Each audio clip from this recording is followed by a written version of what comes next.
kambingnya Uqbah bin Abi Mu'ad itu, beliau pernah ditampar oleh Abu Jahal sampai pingsan. Nah, ketika di perang Badar, beliau ikut. Tapi beliau ya bawa tombak. Nah, kata Nabi, Abu Jahal, ya Abdullah bin Mas'ud, coba kau cari itu Amr bin Hakam, Abu Jahal, siapa tahu sudah mati. Karena dia nggak mungkin Pak menang lawan Abu Jahal. Orang kecil, Abu Jahal itu tinggi, Amr bin Hisham, ya, Amr bin Hisham itu tinggi badannya. Nah, kita udah cerita di perang Badar dulu bahwa yang membunuh Abu Jahal adalah dua remaja, namanya Muawidh dan Mu'ad. Bukan Mu'ad bin Jabal, bukan. Muawidh dan Mu'ad. Itu kan yang menebas kaki Abu Jahal lalu membunuhnya. Walaupun satu buntung tangannya, tapi akhirnya Abu Jahal roboh. Tapi belum mati Pak Abu Jahal itu, masih dalam sakratul maut. Sehingga dua remaja ini meninggalkan Abu Jahal masih dalam keadaan mau mati, tapi belum mati. Nah, Abdullah bin Mas'ud datang. Lalu saking besar itu Abu Jahal, Abdullah bin Mas'ud itu bisa duduk di dadanya, Pak. Di dadanya. Terus ditegur sama Abdullah bin Mas'ud. Amr bin Hisham. Ya, nama beliau kan Amr bin Hisham. Bagaimana kau sekarang? Kau lihat kan bagaimana kami dibantu oleh Allah dengan diturunkan malaikat. Kan malaikat diturunkan saat perang Badar. Apa kata Abu Jahal? Baguslah katanya, syukurlah. Kalian menang karena malaikat. Gila untuk Abu Jahal ya. Kalian menang dibantu malaikat.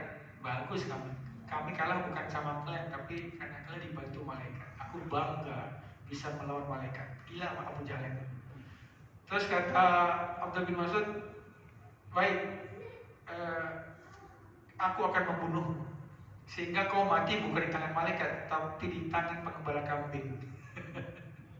Begitu kan sama Allah, biar kau hina katanya, bahwa yang membunuh bukan malaikat, tapi yang membunuh aku seorang pengembala kambing.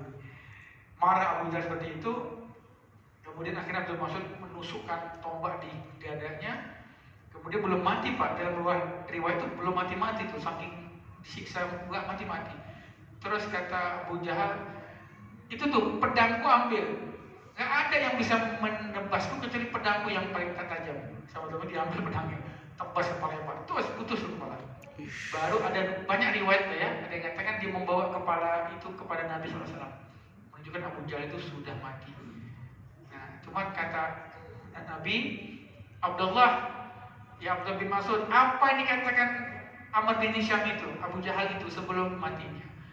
Kata Abdullah bin Mas'ud, dia bangga ya Rasulullah bisa melawan malaikat. Coba kata Nabi, Fir'auni asyaddu min Fir'aun Musa.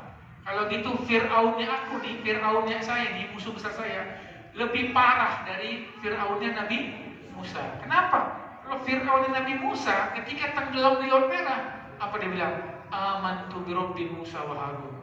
Fir'aun Nabi Musa itu sadar Pak, begitu tenggelam di Laut Merah, dia bilang, aku beriman kepada Tuhannya Musa dan Harun. Telat, karena udah di sini nyawanya. Ini Abu Jahal, dia bisa masuk Islam tuh kalau dia mau. Tapi dia bilang sama Muhammad, aku bangga bisa melawan tentara Allah. Itu kan udah, kata ini udah Jahal ya, Abu Jahal bapaknya kebodohan. Nah, itu kisah beliau sangat terkenal. Itu Sayyidina Abdullah bin Mas'ud yang menuntaskan matinya seorang musuh besar Nabi, Abu Jahal itu. Itu sangat legend kisah itu kita lihat. Baik. Kemudian pada masa setelah Nabi Muhammad SAW meninggal, yang menjadi khalifah adalah Sayyidina Abu Bakar Siddiq. Beliau tugasnya adalah ngajar, belajar dan menjadi guru para sahabat Nabi SAW. Tetap sama Abu Bakar Siddiq disuruh untuk mengajar, terutama yang berkaitan dengan fikih, Al-Quran. Ya, banyak sekali ilmu waris kita Pak dari Abdullah bin Mas'ud. Dulu ada seorang nanya dengan Abu Musa al-Asy'ari, saya punya 3 waris ini, anak perempuan, cucu perempuan dari anak laki-laki, saudara perempuan sekandung, saudara perempuan kandung, terus tidak ada lagi ahli warisnya. Kata Abu Musa al-Asy'ari, baik, anak perempuanmu setengah, ya, anak perempuan setengah, karena dia sendirian. Kemudian si cucu 0, kemudian si saudara perempuan setengahnya habis. Akhirnya dia datang ke Abdullah bin Mas'ud. Oh tidak, kata Abdullah bin Mas'ud, enggak. Anak perempuan dia dapat setengah. Kemudian cucu perempuan dari anak laki-laki 1/6 supaya menyempurnakan 2/3. Baru sisanya untuk saudara perempuan. Begitu orang tadi balik lagi ke Abu Musa al-Asy'ari, kata beliau, apa kata Abdullah bin Mas'ud? Beda sama engkau. Kalau engkau mengatakan cucu perempuan dari anak laki-laki kan tidak dapat. Kalau kata Abdullah bin Mas'ud dapat. Anak perempuan si mayat dapat setengah, cucu perempuan dari anak laki-laki si mayat dapat 1/6 karena bapaknya mungkin meninggal duluan, kemudian saudara sekandung sisanya sama. Oh ya sudah, berarti apa yang dibilang oleh Abdullah bin Mas'ud. Kata beliau, kalian jangan nanya fikih lagi ya, selama Abdullah bin Mas'ud hidup, jangan tanya lagi fikih sama saya. Katanya. Makanya dalam ilmu waris begitu Pak, bahwa cucu perempuan dari anak laki-laki apabila bersamanya ada di atasnya, dia dapat 1/6 untuk menyempurnakan 2/3. Sampai sekarang kita paham itu fikihnya Abdullah bin Mas'ud. Dan juga ada seorang datang kepada beliau, saya menikahi seorang perempuan tapi tidak menyebutkan berapa maharnya. Berapa? Kalau saya sudah setubuhi dia, berapa dia dapat mahar? Nah, kata Sayyidina Abdullah bin Mas'ud, dia mendapatkan mahar mithl, lawa kasa wala syacatot. Dia dapat mahar yang sederajat dia. Biasa berapa kalau menikahi suku ini berapa? Itulah maharnya, tidak lebih tidak kurang. Akhirnya itu dipakai oleh ulama menjadi mahrul mithl namanya di dalam ilmu fikih. Banyak sekali Pak ilmu dari Sayyidina Abdullah bin Mas'ud yang bisa kita gali. Belum lagi dari qiraah Al-Quran. Wah itu banyak sekali. Nah, itu. Makanya ketika zaman Sayyidina Umar bin Khattab, beliau juga sama Umar dikirim ke Kufah. Kufah itu daerah Irak sekarang ya. Sama. Karena kata Sayyidina Umar bin Khattab kepada penduduk Irak, aku kirim kalian orang yang paling ngerti tentang Al-Quran untuk kalian bisa belajar kepadanya. Nah, ketika di Kufah, beliau Sayyidina Umar itu mengutus Ammar bin Yasir sebagai wali kotanya, kemudian Sayyidina Abdullah bin Mas'ud sebagai qadhi. Qadhi itu kalau kita hakim lah, hakim agungnya. Jadi qadhi di situ. Jadi semua persoalan agama Irak. Makanya Pak di Irak itu sanatnya ke siapa? Ke Abdullah bin Mas'ud. Karena beliau di sana, paling banyak beliau di sana menuangkan ilmu. Kalau orang Yaman sanatnya ke Mu'adz bin Jabal. Karena Sayyidina Mu'adz bin Jabal dikirim oleh Nabi menjadi mufti di Yaman. Nah, kalau Abdullah bin Abbas di Madinah tetap dia, tidak kemana-mana. Nah makanya dari Irak itu nanti ada satu ulama ahli fikih yang pertama namanya Imam Abu Hanifah. Nah itu dari silsilahnya dari Sayyidina Abdullah bin Mas'ud. Nah beliau qadhi di situ, semua persoalan beliau bahas di situ sampai pada masa Khalifah Utsman bin Affan. Lalu terjadi perselisihan antara beliau dengan Sayyidina Utsman. Ada riwayat katanya wali kota yang pertama Sa'ad bin Abi Waqqas itu hutang kepada Baitul Mal lalu tidak dibayar, berselisih. Ada juga yang mengatakan ada perselisihan dengan Sayyidina Utsman masalah fikih tentang pengaturan Baitul Mal, sehingga akhirnya beliau itu dipecat dan ditarik lagi ke Madinah.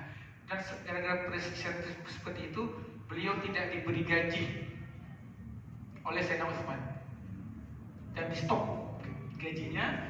Dan beliau akhirnya pulang lagi, kembali lagi ke Madinah, dan beliau membeli tanah dan beliau tidak lagi ditugaskan, gajinya di stop.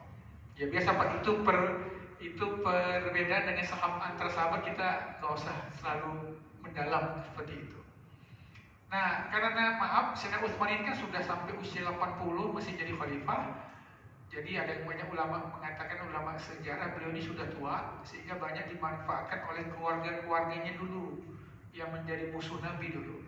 Dan saat itu kan Sayyidina Utsman bin Affan sering mempekerjakan saudara-saudaranya menjadi wali kota, menjadi pejabat-pejabat.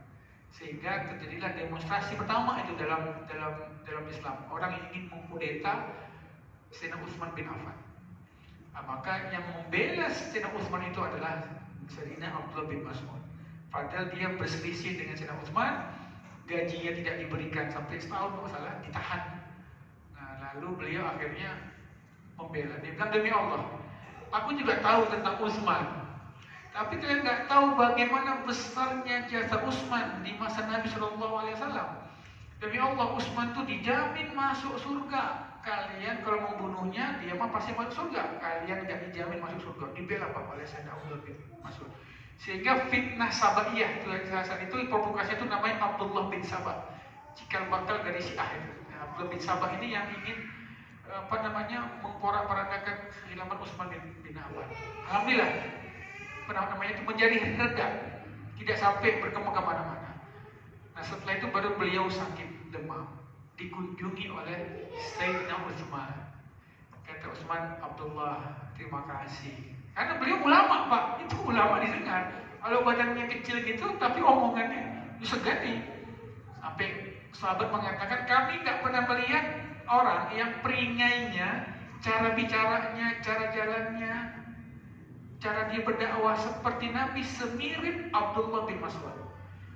Jadi Sayyidina Abdullah bin Mas'ud badan boleh kecil, tapi wibawa dan ilmu luar biasa. Sehingga kata-katanya itu didengar oleh orang nggak berani. Nah, tapi Allah takdirkan beliau meninggal sebelum Sayyidina Utsman. Sehingga akhirnya setelah beliau meninggal, di demo lagi baru Sayyidina Utsman dibunuh. Nah kata beliau, kata Sayyidina Utsman, aku datang ke sini ingin menjengukmu. Iya, aku terkena panas ini. Mungkin Allah akan memanggil. Terus kata Sayyidina Utsman, ya Abdullah, saya pernah menyetop gajimu. Sekarang mau saya cairkan. Dan akan saya kasih. Apa kata beliau? Gak usah. Rezeki istri dan anak-anakku sudah Allah yang berikan. Kau gak usah pikirkan gaji saya yang kau tahan. Balikkan lagi tuh untuk masyarakat.